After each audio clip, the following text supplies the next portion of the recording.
নমস্কার বন্ধুরা, প্রমিতারা চ্যানেলের পক্ষ থেকে আজকে শেয়ার করতে চলেছি ভাত ভাজা। অনেক সময় দুপুরে বা রাতে ভাত বেঁচে যায়। এই বেঁচে যাওয়া ভাত দিয়েই আমরা এই রেসিপিটি তৈরি করে নিতে পারি। এটা খেতে ভীষণ মজার হয় আর খুবই ঝটপট তৈরি করে নেওয়া যায়। আসুন তাহলে দেখি নিই এটা কিভাবে আমরা বানাবো। এখানে আমি আগের দিনের ভাত নিয়ে নিয়েছি আলু, পেঁয়াজ কুচি, টমেটো কুচি, আদা রসুনের কুচি আর কাঁচা লঙ্কা কুচি আর ডিম নিয়ে নিয়েছি।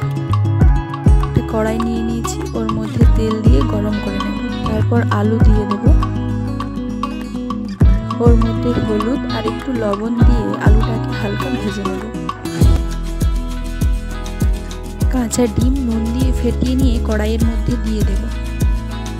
ডিমটাকে এভাবেই আলুর সাথে মিশিয়ে নিয়ে ঝুরি ভাজা করে নেব।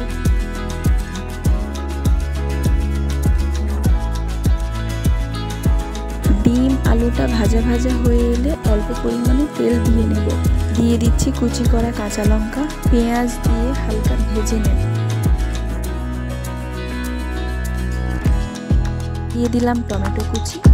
এবারে আদা রসুনের কুচিগুলো দিয়ে মশলাটাকে ভালো করে কষিয়ে নিয়ে আলু আর ডিমের সাথে মিক্সড করে নেব। ততক্ষণ আমি আপনাদের সাথে একটা টিপস শেয়ার করছি। আপনারা বাসি ভাতগুলো অবশ্যই ফ্রিজে রেখে পরের দিন রান্না করবেন।